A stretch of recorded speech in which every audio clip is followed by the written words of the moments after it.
अस्सलाम वालेकुम, मैं हूं अब्दुल रहमान। आप देख रहे हैं मेरा यूट्यूब चैनल। आज की वीडियो के अंदर हम बात करेंगे पाकिस्तान के अंदर एक नई एयरलाइन का आगाज़ होने जा रहा है, एयर सियाल। ये एक बहुत ही पाकिस्तान के लिए एक अच्छी खबर है। बिलाकर पाकिस्तान, पूरे पाकिस्तान से बहुत अच्छी अच्छी खबरें आ रही हैं। चंद रोज़ पहले हमने देखा फैसलाबाद के अंदर इंडस्ट्री के हवाले से थी कि 30 साल के बाद पाकिस्तान में इंडस्ट्री फैसलाबाद में फुल स्केल पर चल रही है। मज़दूर नहीं मिल रहे उनको काम करने के लिए। इतनी ज़्यादा प्रोग्रेस हो रही है। हमने कंस्ट्रक्शन के शोबे में भी देखा। इसी तरीके से हमने अब एयरलाइन इंडस्ट्री, सिविल एविएशन में हम देख रहे हैं कि ये एक बहुत बड़ा स्टेप है।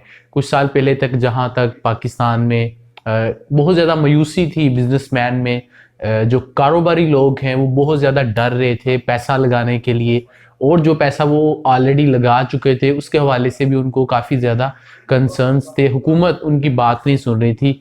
अगर मैं ये कहूँ तो गलत नहीं होगा कि उन्होंने जो पैसा पाकिस्तान में लगाया हुआ था वो उनको उसके मतलब कोई अश्योरिटी नहीं थी कि हम इससे मुतल्लिक क्या करेंगे, और हुकूमत हमारा साथ नहीं दे रही। इस वीडियो में सबसे पहले हम आपके साथ शेयर करेंगे इस एयरलाइन के मतलब तमाम जो इन्फॉर्मेशन है वो हम आपके साथ शेयर करेंगे। इसकी हिस्ट्री भी आपको बताएंगे। इसके बाद हम देखेंगे कि इस एयरलाइन का सियालकोट शहर को खास तौर पर क्या फ़ायदा होगा और किन मकासद के लिए इसको बनाया गया है। उसके बाद वीडियो में एंड पर हम बात करेंगे PIA किस तरह से एयर सियाल, जो कि एक नई एयरलाइन आ रही है, उससे किस तरह से सीख सकती है। और एक नई एयरलाइन बन रही है तो वो ज़ाहिर बात है वो बहुत ही एक शफाफ तरीके से उनकी कोशिश होगी कि ये सारा सिस्टम बनाया जाए। तो पाकिस्तान इंटरनेशनल एयरलाइन जो कि इस वक्त बहुत बुरे हाल में है, वो भी किस तरह से उसका रिवाइवल हो सकता है। सबसे पहले अगर हम इस एयरलाइन के मुतालिक बात करें तो सियालकोट की जो बिजनेस कम्युनिटी है वो इस एयरलाइन को बना रही है। तो ये इस तरीके से भी एक मुनफरद एयरलाइन है कि पहली मर्तबा पाकिस्तान की हिस्ट्री में बिजनेस कम्युनिटी या आम लोग जो है वो एक एयरलाइन बना रहे हैं। और ये एक बहुत बड़ा कारनामा है पाकिस्तान जैसे मुल्क में, जहां पर हुकूमत जो है वो एयरलाइन नहीं खड़ी कर पा रही। अपनी पाकिस्तान की जो अपनी एयरलाइन है वो बहुत ज़्यादा उसके बुरे हालात हैं। इस प्रोजेक्ट के मुतालिक अगर हम बात करें तो ये प्रोजेक्ट काफ़ी पुराना है। इसके मुतालिक अगर हम कहें तो ये तकरीबन 6 से 7 साल पुराना प्रोजेक्ट है। उस वक्त मुस्लिम लीग नून की हुकूमत थी जब इस प्रोजेक्ट के ऊपर पहली मर्तबा काम शुरू हुआ था। ये कम्युनिटी बेस्ड प्रोजेक्ट है और इसके अंदर सियालकोट की जो बिज़नेस कम्युनिटी है वो इसके अंदर शामिल है, और इसके अंदर तकरीबन 400 से ज़ायद शेयर होल्डर्स हैं। Sialkot chamber of commerce and industry एक ऐसा इदारा है जिसके ऊपर सियालकोट की जो बिज़नेस कम्युनिटी है उसका बहुत ज़्यादा इत्माद है। तो कोई भी अगर उन्होंने इस तरह का कोई प्रोजेक्ट शुरू करना होता है तो वो पहले ये जो इदारा है इसके अंडर सबसे पहले यहाँ पे काम होता है उसके ऊपर। अगर ये इदारा जो है उसको अप्रूव करता है तो जो बिज़नेस कम्युनिटी है वो उसको इस बात की तस्दीक हो जाती है कि ये प्रोजेक्ट वाकई ही बन सकता है और इसमें जो है वो हमारे साथ धोखा नहीं होगा या कोई फ्रॉड नहीं होगा। तो ये जो प्रोजेक्ट है ये भी इसी तरीके से शुरू हुआ। सियालकोट की जो बिज़नेस कम्युनिटी है बहुत सारे लोगों ने मिलकर इसको कंप्लीट किया है। इस प्रोजेक्ट से पहले सियालकोट की जो बिज़नेस कम्युनिटी थी उन्होंने ड्राई पोर्ट बनाने का फैसला किया था। सियालकोट जैसा कि आप जानते हैं कि एक इंडस्ट्री का शहर है, एक इंडस्ट्रियल शहर है फैसलाबाद की तरह। फैसलाबाद में ज़्यादा जो सनतें हैं वो कपड़े के रिलेटेड है, लेकिन सियालकोट के अंदर बहुत सारा सामान बनता है, खेलों का सामान भी बनता है। तो यहाँ से तकरीबन जो सामान बनाया जाता है उसमें से तकरीबन 95% ऐसा सामान है जिसको एक्सपोर्ट किया जाता है। और सियालकोट की कुछ टाइम पहले तक जो एक्सपोर्ट्स थी वो चंद $100 मिलियन थी, लेकिन आज सियालकोट की एक साल की जो एक्सपोर्ट्स है वो $2.5 बिलियन है। जब कोई इंटरनेशनल शिपमेंट भेजी जानी होती थी तो कस्टम्स के लिए उसको लाहौर जाना पड़ता था या कराची या किसी और जगह जाना पड़ता था, तो या इसलिए बहुत ज़्यादा टाइम जो है वो ज़ाया हो जाता था। उसके बाद सियालकोट की बिजनेस कम्युनिटी ने ये सोचा, बड़े विजनरी लोग हैं, ऐसे प्रोजेक्ट सोचते हैं जो कि पूरे पाकिस्तान में शायद कोई और नहीं सोचता। उन्होंने ये सोचा क्यों ना सियालकोट के अंदर हम अपना एक एयरपोर्ट बना लें कि वो सारी शिपमेंट जो कि पहले लाहौर जाती हैं वहाँ से कस्टम्स के बाद उसके बाद उन एयरपोर्ट से बाहर इंटरनेशनल की मैं बात कर रहा हूँ, तो उन्होंने सोचा क्यों ना सियालकोट में एयरपोर्ट बना दें कि सारी की सारी जो शिपमेंट्स है वो यहीं से हम भेज दिया करेंगे, और जिससे पैसे और वक्त दोनों का जो है वो उसकी बचत होगी। और उसके तहत ये भी कहा जा रहा था कि 1 से 2 दिन में हमारी जो इंटरनेशनल डिलीवरीज हैं उसको भी हम पूरा कर दिया करेंगे, क्योंकि अगर सियालकोट में एयरपोर्ट बन जाता है तो टाइम की काफ़ी ज़्यादा बचत होगी। वो काम जो लाहौर या कराची में जाके होना है वो सियालकोट में ही हो जाएगा। तो इस तरीके से उनका काफ़ी ज़्यादा फ़ायदा हो जाएगा। लेकिन बात यहाँ तक नहीं रुकी। उसके बाद एयरपोर्ट के बाद उन्होंने सोचा कि नहीं जी, हमारी अपनी एयरलाइन भी होनी चाहिए। जब एयरलाइन जैसे एक बहुत बड़े मंसूबे की बात आई तो इसमें सियालकोट की ये जो बिजनेस कम्युनिटी है इनको काफ़ी ज़्यादा मुश्किलात का सामना भी हुआ, क्योंकि ये एक ऐसा प्रोजेक्ट था जो कि पाकिस्तान में पहले ऐसा कभी हुआ नहीं था कि किसी से एक्सपीरियंस ले लें कि ये हम कैसे शुरू कर सकते हैं। तो इनको इस बात का आइडिया ज़रूर था कि जब इसको हम प्रोसेस करेंगे तो आगे इसमें बहुत ज़्यादा मुश्किलात ज़रूर आएंगी, और ऐसा ही हुआ। लेकिन जब इसको डिस्कस किया गया बिजनेस कम्युनिटी में तो लोगों को ये एक आइडिया बहुत अच्छा लगा, लेकिन उन्होंने इसके ऊपर ये भी कहा कि एक्सपर्ट्स की इसकी राय ली जाए। जब एक्सपर्ट्स की राय ली गई, इस पर ब्रीफिंग्स हुई, प्रेजेंटेशंस हुई, तो ये बात सामने आई कि ये जो मंसूबा है ये पॉसिबल है। तो उस वक्त ये डिसाइड किया गया कि वो तमाम लोग जो कि इस मंसूबे के अंदर अपना शेयर रखना चाहते हैं, इसमें इंटरेस्टेड हैं, तो वो इसकी फिजिबल रिपोर्ट बनाने के लिए 5-5 लाख फी बंदा जो है वो इसमें अपना हिस्सा डालेगा। 5-5 लाख उनसे ले लिया गया। इसमें ये कहा गया कि अगर किसी ने डायरेक्टरशिप लेनी है तो उसके लिए 10 मिलियन रुपीस यानी कि 1 करोड़ रुपया उसको इसमें रखना होगा। लेकिन जो इन्वेस्टमेंट है वो कोई भी अपनी मर्जी से कर सकता था। 5 लाख, 10 लाख, 20 लाख, 50 लाख, सोन जितने भी कोई करना चाहता था वो कर सकता था। और ये एक बहुत बड़ा प्रोजेक्ट था, ये बिलियंस ऑफ रुपीस का प्रोजेक्ट था, और इनके पास जो उस वक्त पैसा था वो इतना ज्यादा नहीं था। तो इस तरीके से ये सारा सिस्टम चलता रहा। 2017 के अंदर इन्होंने पहली मर्तबा लाइसेंस लिया था, जो कि बहुत ज़्यादा डिले होता रहा। इनको जहाज़ नहीं मिल रहे थे। जब इन्होंने अप्लाई किया तो ये जिस कंपनी के जहाज़ लेना चाहते थे उस वक्त उनमें कोई क्राइसिस था, कुछ इंजन्स का इशू था, इसलिए उनकी जो प्रोडक्शन है वो काफ़ी ज़्यादा स्लो की गई थी। उसके बाद 2020 के अंदर कोविड आ गया, तो उस वजह से भी इसको डिले कर दिया गया। अब ये प्रोजेक्ट जो है वो ये कहा जा रहा है कि जहाज़ क्योंकि आ चुके हैं, 3 जहाज़ एयर सियाल के आ चुके हैं, तो दिसंबर के महीने से ही तीसरे हफ्ते या चौथे हफ्ते से इसका आगाज़ हो जाएगा। इस वक्त तक एयर सियाल के पास 3 जहाज़ हैं, जिनमें एयरबस A200 और एयरबस A320 हैं। ये जो तीनों जहाज़ हैं ये 180 सीट्स पर मुश्तमिल है। हर जहाज़ में 180 सीट्स हैं, और इसको सिर्फ इकोनॉमी क्लास रखा गया है और बिजनेस क्लास या किसी और को इंक्लूड नहीं किया गया, क्योंकि ये शुरू में 1 साल जो है वो ये एक रिस्ट्रिक्शन है कि अगर आपने कोई एयरलाइन स्टार्ट करनी है तो आपको पहला जो 1 साल है उसको डोमेस्टिक चलाना पड़ता है एक्सपीरियंस के लिए। उसके बाद आप उसको इंटरनेशनल लेवल के ऊपर लेकर जा सकते हैं।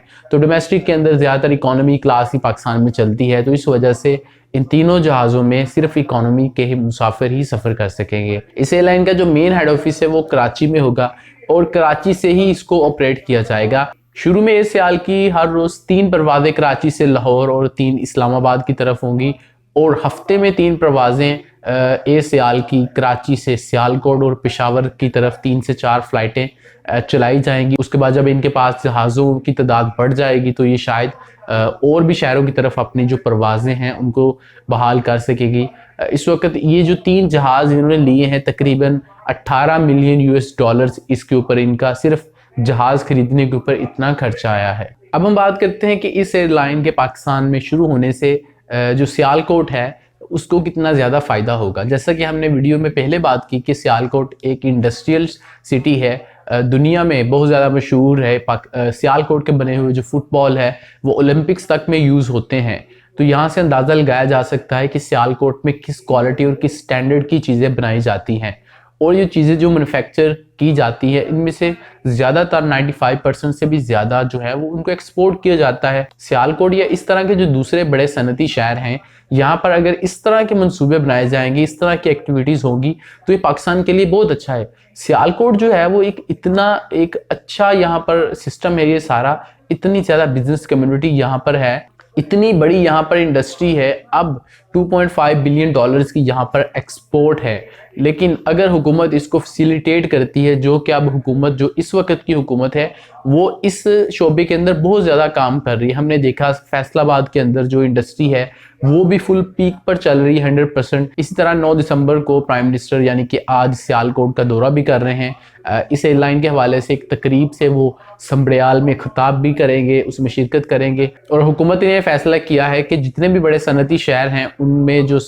इंडस्ट्री है उसको खुसूसी मराद दी जाएंगी, जैसा कि गवर्नमेंट ने बिजली के निरखों के ऊपर दी है कि जो इजाफी यूनिट्स चलेंगे वो आपको हाफ प्राइस के ऊपर मिलेंगे। इस तरीके से अगर सियालकोट के अंदर इस तरह की एक्टिविटीज़ होती हैं तो ज़ाहिर बात है एक सबसे बड़ा फ़ायदा सियालकोट में इंडस्ट्री को ये होगा कि जो इंटरनेशनल उनकी जो ऑर्डर्स हैं उसमें उनको बहुत ज़्यादा मसले मसाइल होते थे। मेन मसला ये होता था डिलीवरी का। चीज़ तो उनके पास मौजूद होती थी लेकिन इतने ज़्यादा मसले मसाइल थे कि उनको उस कंट्री में डेस्टिनेशन तक पहुँचाने में काफ़ी ज़्यादा टाइम लग जाएगा। तो अब जब ये सियालकोट में एयरपोर्ट भी है, ये इनकी अपनी एक एयरलाइन भी हो जाएगी, तो इंटरनेशनल जो डिलीवरीज हैं वो एक दिन में वो पूरी कर सकेंगे। एक बहुत बड़ी चीज़ है, आप जानते हैं कि पाकिस्तान में जो ऑनलाइन कंपनीज हैं ई कॉमर्स की, दराज.pk है एक बड़ी बड़ी कंपनी है, इसके अलावा भी कुछ कंपनीज हैं, तो वो पाकिस्तान के अंदर ही जो डिलीवरीज करते हैं, ज़्यादातर लाहौर या कराची से उनकी शिपमेंट्स आ रही होती हैं, तो उसके अंदर कई एक हफ्ता लगा देते हैं या एक से ज़्यादा हफ्ता भी लग जाता है। और अगर आप ओवरसीज से मंगाते हैं, चाइना से कोई चीज़ मंगवाते हैं, तो आपको काफ़ी ज़्यादा टाइम लग जाता है, 15 से 20 दिन भी लग जाते हैं या कई बार आपको 1 महीना भी लग जाता है। तो काफ़ी मरतबा ऐसा होता है कि जो कस्टमर है जब वो देखता है कि इतना ज़्यादा डिलीवरी का टाइम लग रहा है, अगर आप चाइना से मंगाते हैं यानी कि ओवरसीज से, तो उस चीज़ को नहीं लेता। वो उसकी कोशिश होती है कि डोमेस्टिक से वही चीज़ मैं ले लूँ ताकि वो मुझे जल्दी मिल जाए। क्योंकि ऑनलाइन जब आप ख़रीदारी करते हैं तो उसमें एक चीज़ ये भी होती है कि आपको चीज़ तो अच्छी चाहिए ही चाहिए, लेकिन उसमें डिलीवरी का भी आप खास ख्याल रखते हैं कि मुझे टाइम के ऊपर चीज़ मिल जाए। इस वजह से ये कहा जा रहा है कि 24 घंटे के अंदर हम अपने जो इंटरनेशनल शिपमेंट्स हैं उनको डेस्टिनेशन पर पहुंचाएंगे। तो इससे आप अंदाज़ा लगा सकते हैं कि सियालकोट की जो एक्सपोर्ट है या सियालकोट की जो इंडस्ट्री है उसको कितना ज़्यादा फ़ायदा मिलेगा। और सियालकोट में इतना बड़ा इस तरह का एक प्रोजेक्ट शुरू होने के बाद जो सरमायाकार हैं उनका हौसला बढ़ेगा। पाकिस्तानी हो सकता है इंटरनेशनल लेवल के ऊपर भी जो सरमायाकार हैं वो पाकिस्तान आए, क्योंकि हुकूमत ने इनको काफ़ी ज़्यादा फैसिलिटेट किया है। मैं एक इंटरव्यू देख रहा था, एयर सियाल के जो चेयरमैन हैं फजल जिलानी, उनका ये कहना था कि इस गवर्नमेंट ने उनको काफ़ी ज़्यादा सपोर्ट किया उनके लाइसेंस के मामले में, क्योंकि ये जो एयरलाइन है काफ़ी ज़्यादा डिले होता जा रहा था इनका काम। तो उनका जो लाइसेंस था, क्योंकि 1 साल का लाइसेंस ही आपको इशू किया जाता है, अगले साल आपको रिन्यू करवाना पड़ता है, तो जहाज़ उन्होंने अभी लिए नहीं थे और उनका जो लाइसेंस था वो बार बार एक्सपायर हो रहा था। अब हम बात करते हैं कि एयर सियाल की लॉन्चिंग से, इसके क़याम से पाकिस्तान की जो सिविल एविएशन इंडस्ट्री है या एयरलाइन इंडस्ट्री वो किस तरह से इससे उठेगी, एक किस्म का उसको एक बूस्ट मिलेगा। क्योंकि बहुत टाइम से हमने हमेशा नेगेटिव ही बातें सुनी हैं पीआईए के हवाले से बहुत कम अच्छी खबरें आती हैं, और पीआईए के अंदर जो रिफॉर्म्स का सिलसिला है वो भी जारी है। तो जब एक नई आप एयरलाइन बना रहे हैं, उसकी नई मैनेजमेंट है, ज़ाहिर है उन्होंने पहली मर्तबा ये काम कर रहे हैं, तो उन्होंने इंटरनेशनल लेवल के ऊपर वो एयरलाइन जो कि बड़ी कामयाबी से चल रही हैं, उन्होंने उनके सिस्टम को फॉलो किया होगा, एक्सपर्ट्स की राय ली होगी, तो किस तरीके से वो इस एयरलाइन को चलाएंगे। तो पीआईए जो है वो पाकिस्तान जो इंटरनेशनल एयरलाइन है वो इससे बहुत ज़्यादा सीख सकते हैं। इनका जो स्ट्रक्चर है, इनका जो ढांचा है वो किस तरीके से है, पीआईए इससे काफ़ी कुछ सीख सकता है। और पीआईए में एक चीज़ जो है वो मैं कहना चाहूँगा, पीआईए के अंदर जो सियासी भर्तियाँ हैं वो बहुत ज़्यादा है, अमला बहुत ज़्यादा है। जो जहाज़ हैं वो इतने कम हैं, अगर इंटरनेशनल लेवल के ऊपर अगर हम कंपेयर करें टर्किश एयरलाइन से या किसी और एयरलाइन से, तो उनका अमला कम है लेकिन उनके पास जहाज़ काफ़ी ज़्यादा है। और ये भी हो सकता है कि ये जो प्रोजेक्ट शुरू किया है इसके बाद पाकिस्तान में कुछ और भी ऐसे बिजनेसमैन हैं, बहुत सारे फैसलाबाद के अंदर या लाहौर में या बड़े बड़े और शहरों के अंदर बहुत सारे ऐसे लोग हैं जो कि इस तरह के प्रोजेक्ट बना सकते हैं। अगर ये जो मंसूबा है ये कामयाब होता है, और जो सरमायाकार है वो ये देख रहा होता है कि अगर वो पैसा लगाएगा, उसके पास पैसा होता है, तो वो ये देखता है कि अगर मैं पैसा लगाऊंगा तो मेरा पैसा जो है वो रहेगा तो नहीं जाएगा, हुकूमत इसको सपोर्ट कर रही है या नहीं। तो इस वक्त हम कह सकते हैं कि जितनी भी एंगल से हम देख लें, जितनी भी हम बातें कर लें, ये जो प्रोजेक्ट है इसको हुकूमत ने पूरा सपोर्ट किया है और ये इस वक्त बहुत ही अच्छे तरीके से इसको कंप्लीट किया गया है, और इसी महीने से इसकी सर्विसेज का भी आगाज़ हो जाएगा। तो उम्मीद करते हैं कि एयर सियाल जो है वो बड़ी कामयाबी से अपने सफ़र का आगाज़ करेगा। इसके अलावा पाकिस्तान इंटरनेशनल एयरलाइन भी एयर सियाल से काफ़ी कुछ सीखेगी। एक वक्त था जब पीआईए ने एमिरेट्स को और इतिहाद एयरलाइंस को ट्रेनिंग दी थी जब उन्होंने स्टार्ट किया था, लेकिन आज ये हालात आ गए हैं। हम कह रहे हैं कि एयरसेल से पीआईए को सीखने की ज़रूरत है। अच्छे बुरे दिन सबके ऊपर आते रहते हैं, तो आप हमें कमेंट सेक्शन में अपना फीडबैक दे सकते हैं। आप हमें बता सकते हैं कि इस हवाले से आपकी क्या राय है और पीआईए को किस तरीके से ठीक किया जा सकता है, इस हवाले से आप क्या सोचते हैं। इस वीडियो को लाइक कर दें, शेयर कर दें, और अगर आपने अभी तक हमारे इस चैनल को सब्सक्राइब नहीं किया तो इस चैनल को सब्सक्राइब कर दें और बेल आइकन को भी क्लिक कर दें, क्योंकि हम इस चैनल के ऊपर आपके लिए बहुत सारी ऐसी वीडियोस लेकर आते रहते हैं। तो जब भी हमको नई वीडियो अपलोड करें तो आपको उसका नोटिफिकेशन मिल जाए।